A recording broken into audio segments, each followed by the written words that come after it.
So here we are for part 4, and we're picking up from the end of part 3, where the judge is giving the jury members their instructions. So here's the judge addressing the members of the jury. Members of the jury, here are the instructions you must follow as you determine your verdict. The question to be decided is the following. Is the Israeli-Palestinian conflict essentially about religious discrimination deriving from the Old Testament and the Quran, and not essentially about land? If your answer is yes, then you must find the conflict guilty of violating international law as settled by the United Nations Universal Declaration of Human Rights, which proscribes religious discrimination. In case of a guilty verdict, the court will have to determine the remedy after hearing the opinions of the Israeli defender and the Palestinian defender, as well as of the jury and the public audience. Now, members of the jury, retire to the jury room and return to the jury box when you have reached your verdict.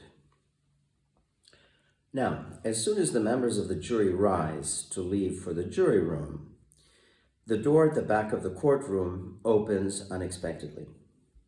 An elegant elderly man, strides into the middle of the courtroom and addresses the judge, the defenders, the jury, and the public audience. The elderly man is Satan. Satan, excuse me, Judge, but I have been following the proceedings here, unbeknownst to all of you. I happen to have found out about this very interesting trial and was interested to hear the various opinions on the legality of the Israeli-Palestinian conflict.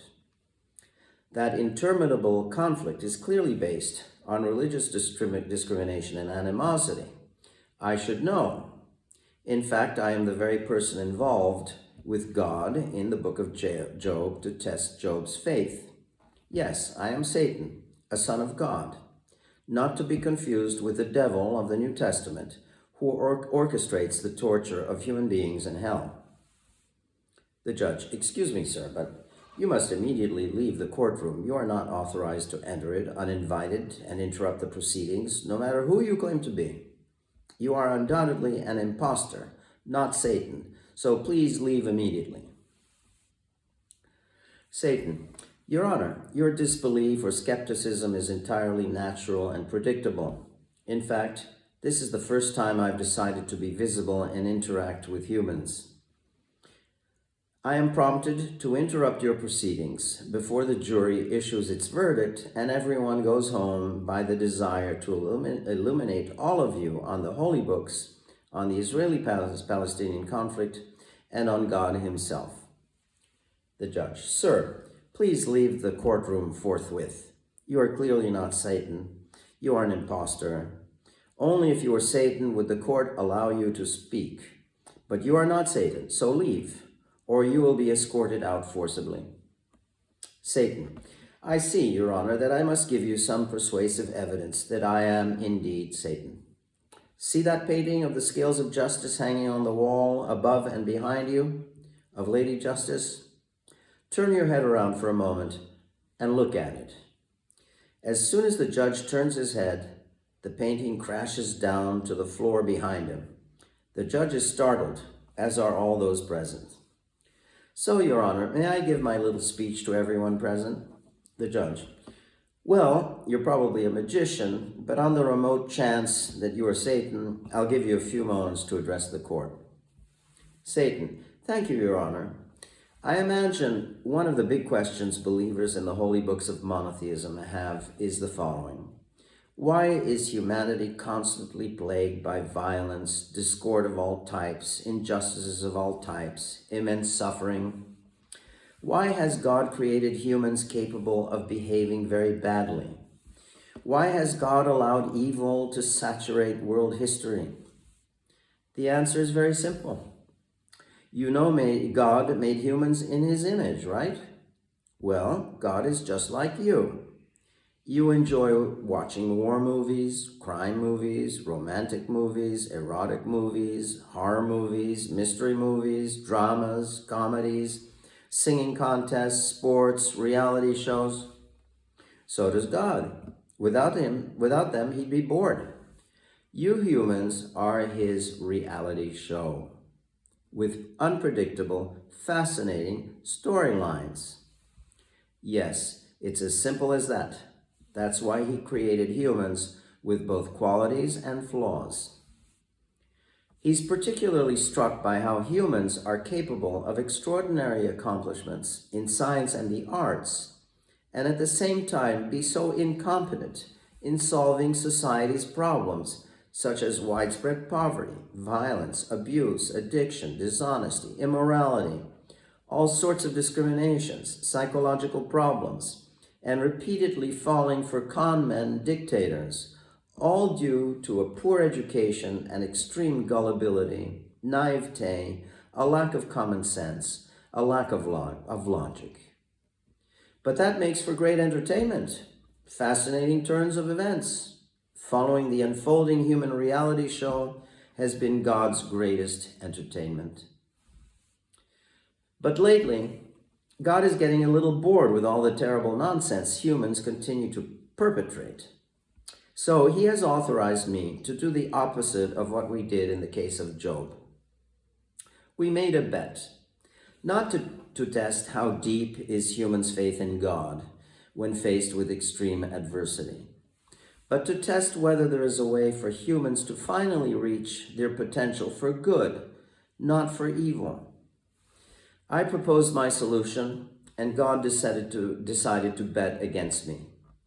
So I will strive to win that bet by explaining to humans around the world how to turn the world into heaven on earth for the living. God doubts that humans will see the wisdom in my plan of action, even though it is logical and obvious. Why does he, God, have those doubts? Why does he, God, lack confidence in humanity? Because he created humans with a superficial and problematic side, with a capacity for evil and stupidity, and with a curious incapability to solve human problems, even though they are eminently solvable. Those human character shortcomings make for a fascinating and unpredictable reality show, and God believes they cannot be overcome. I want to prove him wrong. So, Your Honor, and members of the jury and the public audience, do I have your attention? Are you interested in my spiel? It's not long. It spells out the solution for humanity. The judge. I'm intrigued, though full of skepticism. Anyhow, sometimes it's worth taking a long shot. Go ahead, just a few minutes, because we have to get on with the jury's verdict and possibly with the remedies. Satan. Thank you, Your Honor. That's encouraging of you. To the members of the jury and the public audience, please keep an open mind and carefully consider my proposals. And forgive me if I sound preachy. I believe very simply, but not simplistically, that all human societal problems are due to a poor level of education amongst the majority of citizens, including politicians. Furthermore, it is important to realize that even citizens with advanced university degrees, whether in law, medicine, physics, engineering, computer science, the arts, whatever, they can be inadequately educated if they are only educated on the topic of their profession, in little else. Having a narrowly focused university education, even one resulting in a PhD, does not mean one is well educated. Many will be insulted by this statement, believing they are all well educated simply because of their advanced university degree or because they have won a Nobel Prize. But they are gravely mistaken. Only a broad education makes a person truly well educated. A narrow education, no matter how high the university level, does not make a person truly well educated and capable of properly understanding the world, its problems, which domestic and foreign policy solutions make sense, and which political candidates are really qualified. A narrow education does not even make a person capable of fully enjoying life. So, What's the solution I propose for all nations, including the United States, where this trial is being held? Having all public schools run like the best private schools, with strict discipline, lots of homework, school uniforms, and of crucial importance, with an enlightened curriculum, which includes 4 years of the following courses in high school. This is of crucial importance, the curriculum. So, these courses, which I'm about to list, must be included in the curriculum of all public high schools over the 4 years of high school. 1. Psychology, taught in conjunction with group therapy and good parenting workshops. 2. Economics, finance, investing, putting mainstream theories to the test of statistical correlation and rigorous logic. 3. Detailed, analytic 20th and 21st century world history. 4. History of art, history of architecture, history of design. 5. History of music. 6. The United Nations Charter and its Universal Declaration of Human Rights. 7. The world history of human rights violations. 8. Comparative religion studied through direct analytic readings of the holy books, along with the history of the major religions. 9. Logic, critical thinking, and media literacy with case studies. 10. Ethics and empathy, manners and individual responsibility with case studies. 11. Foreign languages and cultures. 12. Introductory and constitutional law. 13. Latin. Many will wonder why Latin. Well, so many Americans nowadays, as I've seen on cable TV, even anchors, they can't even speak correct English, not knowing how to use he, him, she, her, which, that. I mean, it's unbelievable. 14. The major mistakes in economic, social, and foreign policy of the past 100 years in the United States, Latin America, Europe, Africa, and Asia, and which would have been the correct policies. 15. Marketing and advertising. 16. Discussion of current affairs, domestic and foreign, as reported by prestigious newspapers such as the New York Times and the Washington Post in the United States, and serious, honest cable news programs. For uniformity of public school excellence, there must be a prestigious, demanding national high school graduation exam. And to avoid having some students falling behind, all those with academic or psychological difficulties would have individual assistance and study hall after normal school hours. The importance of homework cannot be overstated. Now, all these courses may seem like too much. How are you going to fit them in? Well, you have to fit them in. Maybe a longer school year, a longer school days. It's just absolutely essential. And if you continue with the incredibly mediocre education the average American gets in public schools, the nation is just going to continue declining. There's no magic solution. You need a very highly educated citizenry in every democracy. Democracies cannot survive and prosper without a very well-educated citizenry. You cannot have ignorant citizens in a democracy and expect that it's going to work out. So think carefully what an enormous difference such a high school curriculum would make. Think of how much more educated you all would be if you had benefited from such an enlightened high school curriculum, even if you have an advanced university degree. And think what an enormous difference individual assistance in study hall would make for students having academic or psychological difficulties. The average level of education would be way above the current one in the United States and in many countries of the world, most of them. And the consequence would be a much more serene and prosperous society, economically and socially, with practically no poverty, no violence, no crime, no abuse, no dishonesty, no addiction, no serious psychological problems, no political strife, no racial or religious discrimination.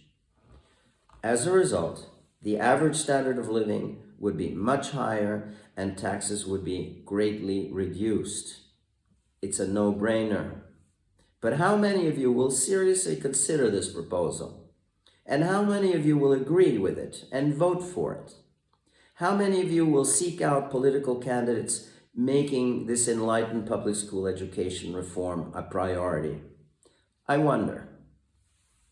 Last but not least, it is very important for all public schools to offer students well-organized after-school programs on weekends and during all vacations in the arts and sports and in vocational training.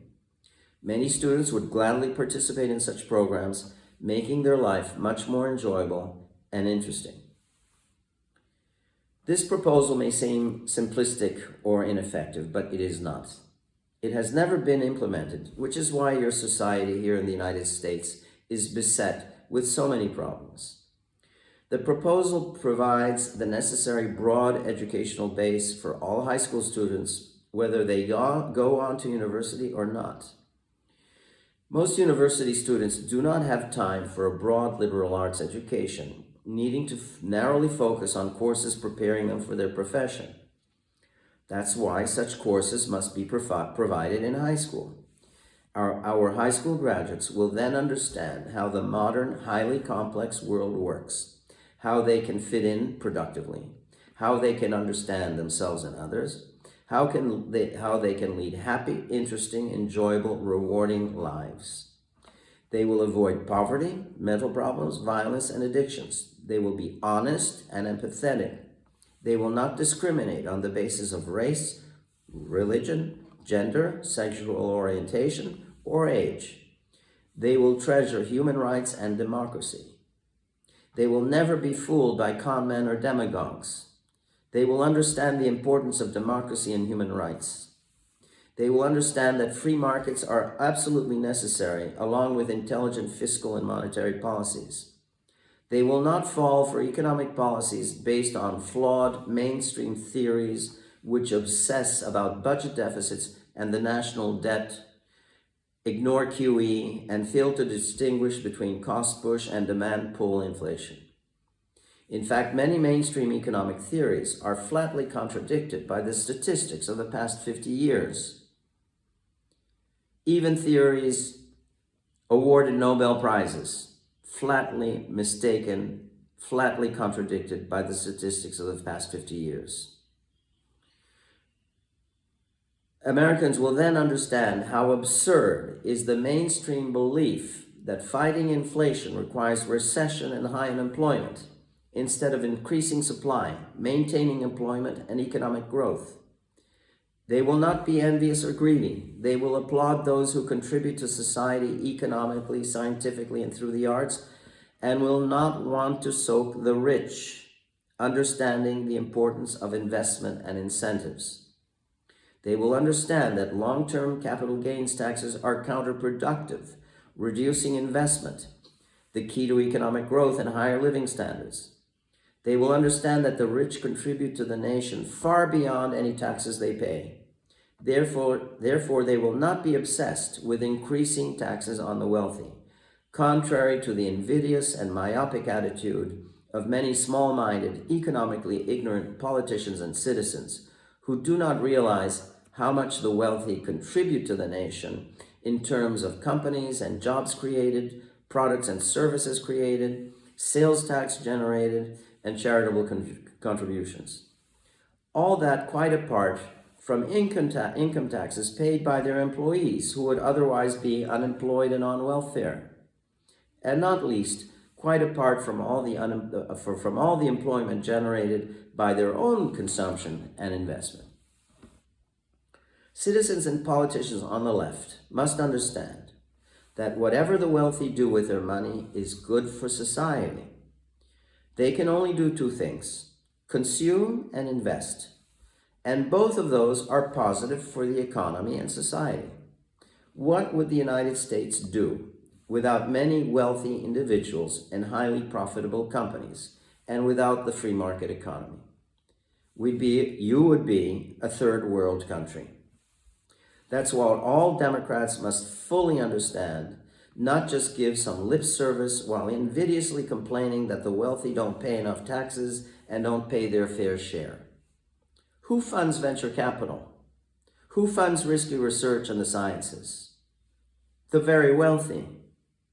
Reducing their income or taxing their wealth, including the estate tax, which is unconstitutional, being a tax on property, contravening the Fifth Amendment, only reduces dynamic economic growth and does not solve the problem of poverty or low incomes.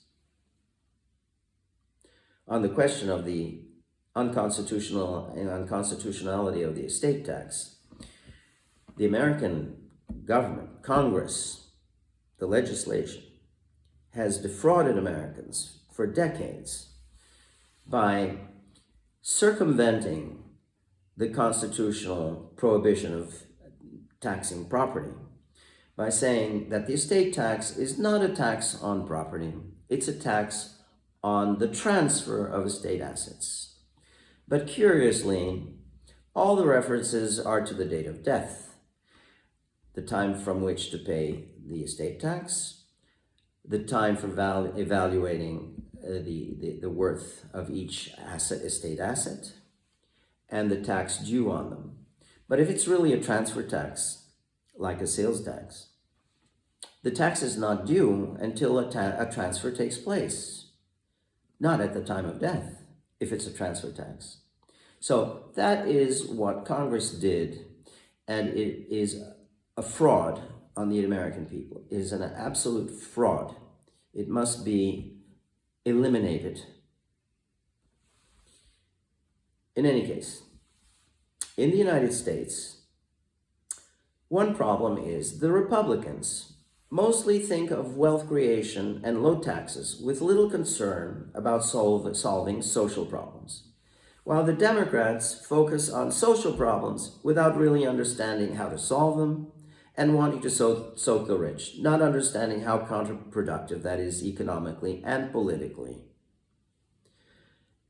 and not understanding that the only way to sustainably eliminate poverty is to provide truly excellent public high schools. Well, public schools from kindergarten all the way through high school, from preschool all the way through high school.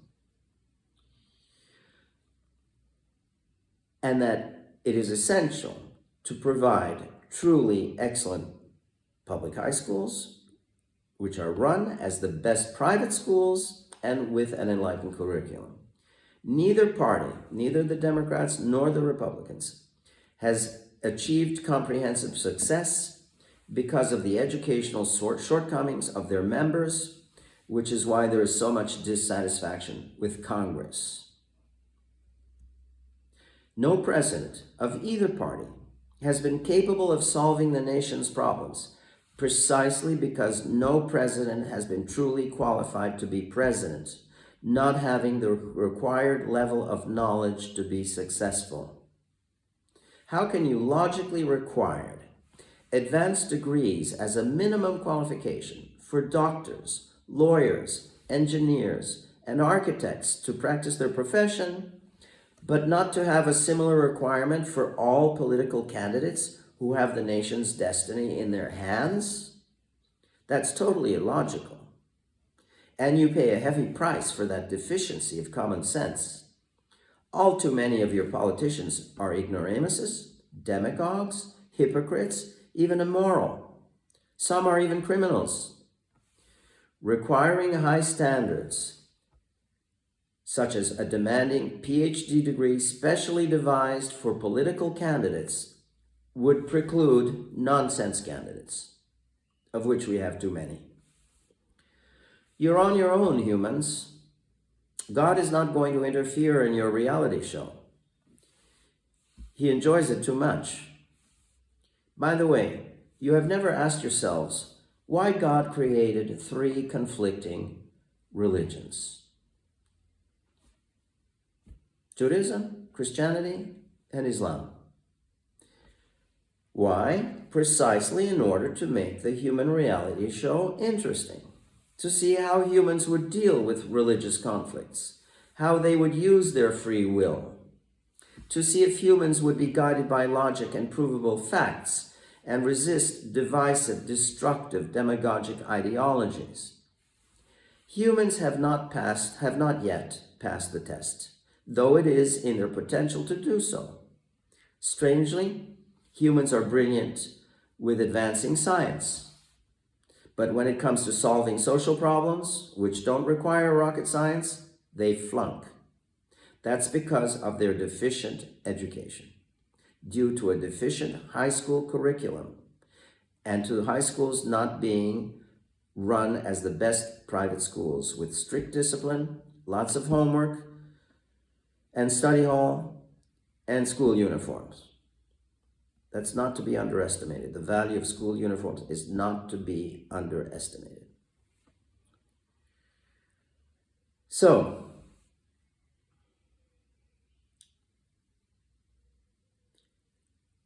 only a high school curriculum, which includes the courses I have listed, will lead to all youths having a truly excellent, broad educational base. That's an absolute requirement for a prosperous society. Your Honor, I've finished. I hope you'll all carefully consider my recommendations and heed my advice. Thank you for your attention. Best wishes for success. Satan strolls out of the courtroom through the back door. The judge.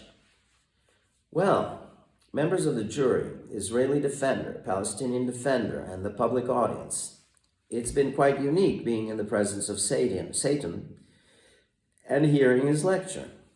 I wonder how many of you will seriously consider his advice and then agree with it. Let's ask the public audience, those who agree with Satan's proposals on education reform, and specifically having all high schools include the courses he listed in their curriculum, raise your hand and loudly say yes. After that, those who disagree, raise your hand and loudly say no. The audience votes at the end of each play. So the judge says, well, it seems the yeas and the nays. So at the end of each play, the audience will be different. Maybe the votes will be different. It'll be interesting. In any case, now we will proceed with the jury's verdict on the legality of the Israeli-Palestinian conflict, read to us by the jury foreman. Please go ahead. The jury foreman. Your Honor, members of the jury cannot come to a unanimous verdict, which is required for a criminal conviction. The judge. I find the jury's inability to reach a unanimous verdict surprising, to say the least. I find the evidence is overwhelming that the conflict is indeed essentially based on religious discrimination, and that no rational juror could find otherwise. Let me ask the foreman, how many jurors out of 12 voted not to convict the conflict, believing it not essentially based on religious discrimination? The jury. 5 jurors, Your Honor, the jury foreman said. The judge. Let me ask the jurors the following 3 questions, which they will answer anonymously by submitting a written yes or no answer to you, which you will then read out to the court. Question number 1. If the Israelis were Muslim, just like the Palestinians, would there be a conflict? Question 2. If the Palestinians were Jewish, just like the Israelis, would there be a conflict? Question 3. If the Israelis and the Palestinians were all atheists, would there be a conflict? The jury foreman. Members of the jury, Please write out your 3 yes or no answers and hand them to me. The jurors write down their answers on a sheet of paper and hand them over to the foreman. Thank you, members of the jury. I will now count the yeas and nays. Question number 1. If the Israelis were Muslims, would there be a conflict? 4 yeas and 8 nays. Question 2. If the Palestinians were Jewish, would there be a conflict? 2 yeas and 10 nays. Question 3. If the Israelis and the Palestinians were all atheists, would there be a conflict? 1 yea and 11 nays. The judge. That's an interesting and encouraging result with many more nays than yeas, but it remains hard to explain the logic behind the yeas, which is totally unsupported by the facts.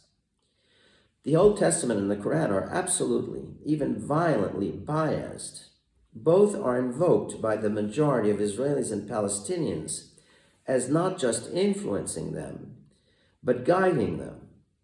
Neither the Israelis nor the Palestinians have repudiated the intense religious discrimination and hatred incited by their holy books. Intense religious discrimination and hatred has been the hallmark of their relations since biblical times. Again, intense religious discrimination and hatred has been the hallmark of their relations since biblical times. In the absence of repudiation of that religious discrimination and hatred incited by their holy books, a rational mind cannot but conclude that religious discrimination, not land, is the essential factor fueling their conflict. Therefore, I will have to rule that the conflict is indeed guilty, being in clear violation of the Universal Declaration of Human Rights, prohibition of religious discrimination.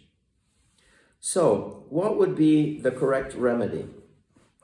Before proposing it, let's hear the public audience's answer to the 3 questions just answered by the jurors. So, public audience in the theater, how many of you would answer question 1? If the Israelis were Muslim, would there be a conflict? With a no. Raise your hand and yell out no.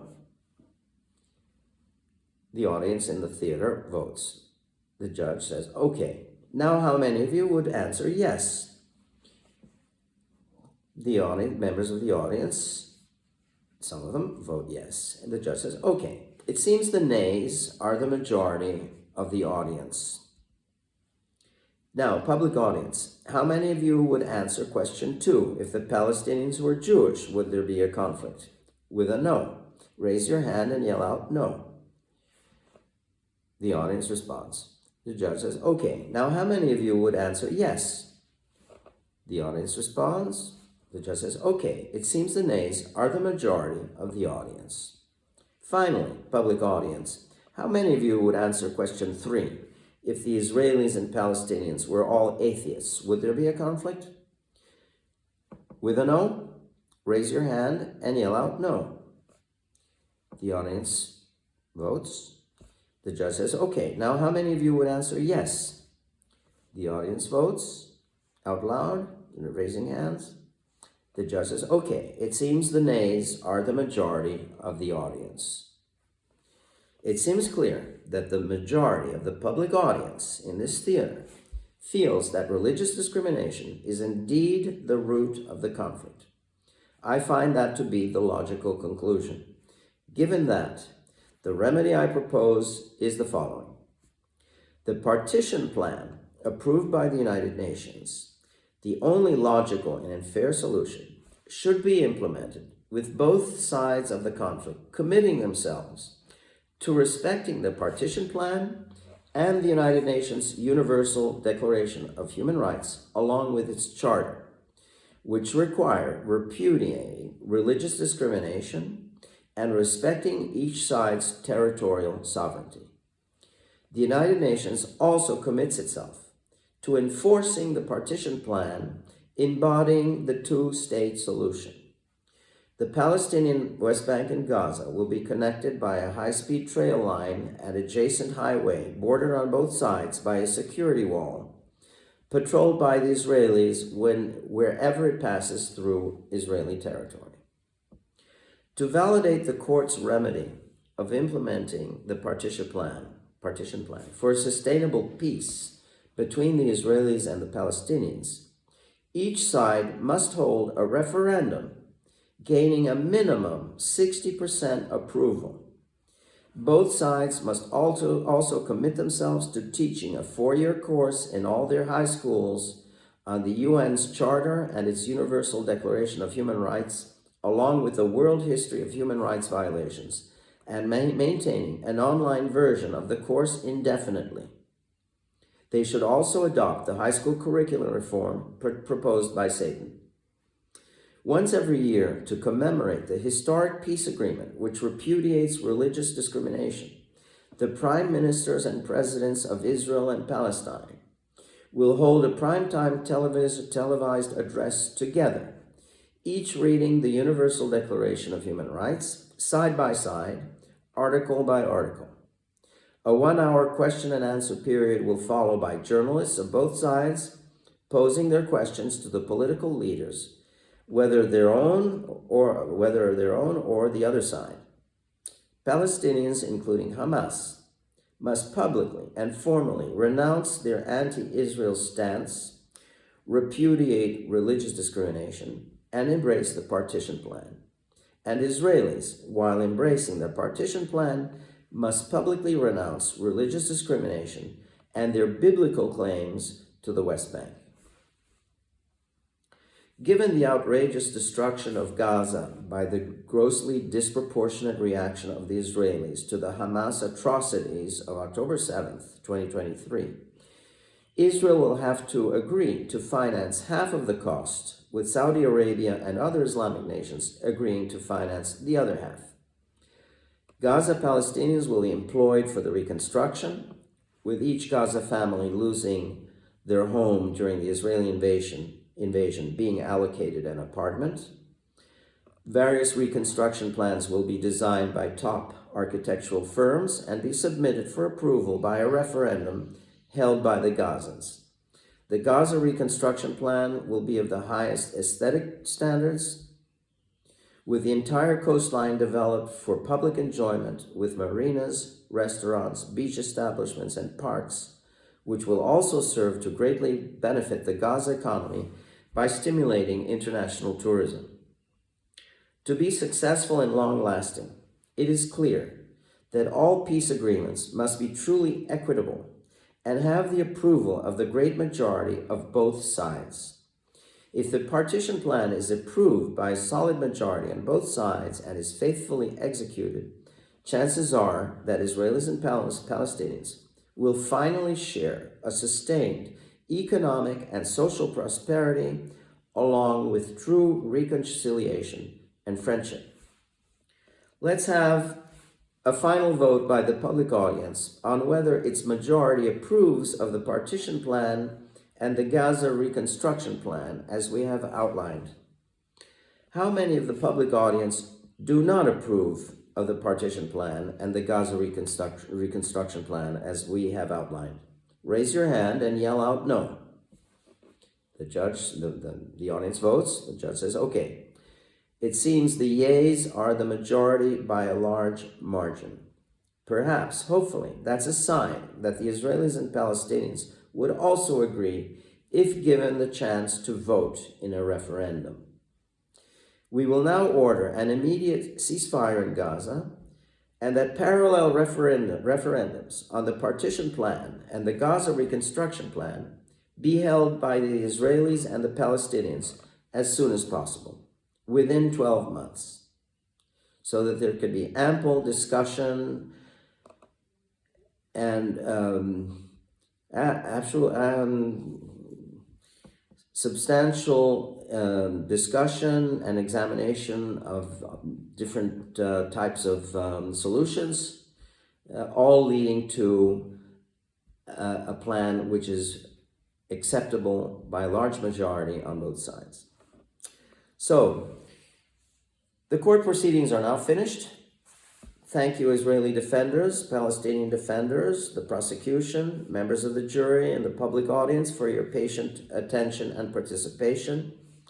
May these proceedings quickly lead to the end of the Israeli-Palestinian conflict, to the end of religious discrimination, to full reconciliation and mutual prosperity and friendship. I hope you enjoyed the 4 parts of this play, the Israeli-Palestinian conflict on trial, and I hope you will recommend it to your friends and family. And I'm looking forward to this play being produced on the stage and possibly filmed. Thanks for your attention.